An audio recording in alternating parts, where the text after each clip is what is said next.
अजितदादांच्या संशयास्पद अपघाती निधनाप्रकरणी जबाबदारांवर गुन्हा दाखल करण्यात यावा अशी मागणी आमदार रोहित पवार यांनी केली आहे। या संदर्भात त्यांनी संबंधित यंत्रणा आणि कंपन्यांच्या भूमिकेची सखोल चौकशी करून दोषींवर कायदेशीर कारवाई करण्याची गरज व्यक्त केली।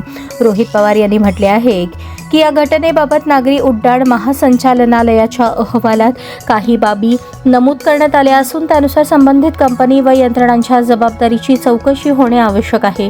हवामानासंदर्भात ग्रीन सिग्नल देणारी कंपनी तसेच विमान सेवा पुरवणाऱ्या VSR कंपनीची भूमिकाही तपासात स्पष्ट व्हावी अशी त्यांची भूमिका आहे।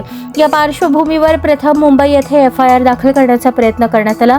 त्यानंतर घटना ज्या हद्दीत घडली त्या बारामती तालुका पोलीस ठाणे येथे जाऊनही संबंधित कलमांनुसार गुन्हा नोंदवण्याची मागणी करण्यात आली। मात्र पोलिसांनी कायदेशीर बाबींचा विचार करून तात्काळ FIR नोंदवता येत नसल्याचे सांगितल्याची माहिती देण्यात आली। रोहित पवार यांनी या प्रकरणात पारदर्शक आणि निष्पक्ष तपास व्हावा तसेच कोणत्याही प्रकारचा दबाव न येता सत्य समोर यावे अशी अपेक्षा व्यक्त केली आहे। दोषींवर कायद्यानुसार कारवाई झाली पाहिजे असेही त्यांनी स्पष्ट केले। यावेळी योगेंद्र पवार, विकास लवांडे, ॲडव्होकेट प्रसाद खारतुडे यांच्यासह स्थानिक पदाधिकारी आणि नागरिक उपस्थित होते।